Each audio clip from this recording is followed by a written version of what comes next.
Hey, this is another Wellness Wednesday. I'm Dr. Lee Merritt from Enlighten Omaha. Now, you may have wondered what the picture is of a bunch of blueberries. Those are Iowa's superfruit. Those are from my own front yard. Those are called Aronia berries. And I'm here to tell you about the benefit of Aronia berries. Now, we've heard about goji berries and what's the other one? Acai and all these fancy, expensive overseas fruits. But it turns out that the most antioxidant fruit berry is the Aronia berry. The Aronia berry is a native of the Midwest and of eastern United States. It's kind of bitter and it's got some tough skin on it. It may look like a blueberry, but it doesn't taste at all like a blueberry. So what happened historically was when the pioneers came out to the Midwest, they saw these bushes filled with fruit, and I'm sure they got excited at first until they tasted one, and then they didn't know what to do with it. So they chopped them down, or they used them for plantings for nice shrubbery, but they didn't use them to eat. Now, in contrast, the Native Americans, the Plains Indians, who were some of the healthiest long-lived people, when they weren't felled by warfare or accident, they lived a good long life because they ate what we're talking about today. They basically ate the keto diet. They ate primarily fat with some protein, and then last of all, they ate very few carbohydrates. Now, but what did they do with the Aronia berry? They took the Aronia berry because the Aronia berry, again, has the highest antioxidant value of any known fruit. In fact, there's a scale called the ORAC scale, O-R-A-C, and what they do is they measure this antioxidant capability. The Aronia berry is 16,000 on the ORAC scale.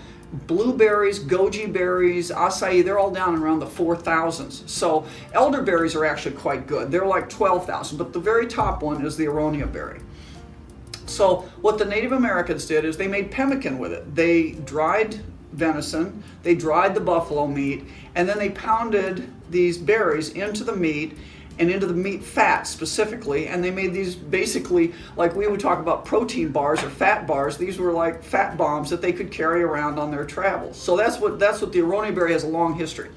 Now, I really like the Aronia berry, and I only really learned about it not when I was growing up, because nobody in Iowa years ago knew about them. This is a new trend, and the National Aronia Berry Festival is in Sawmill Hollow, right near Logan, Iowa.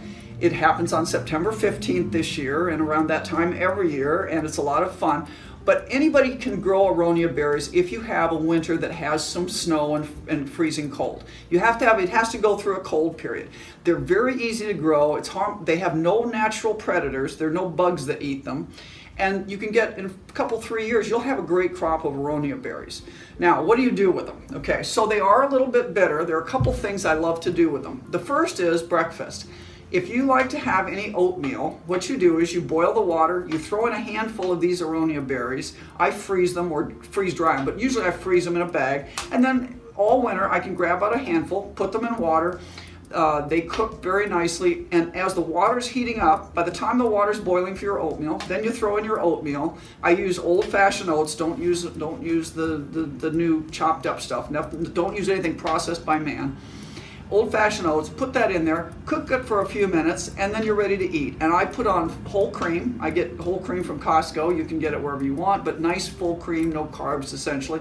And it's a great, nice breakfast that will last you most of the day.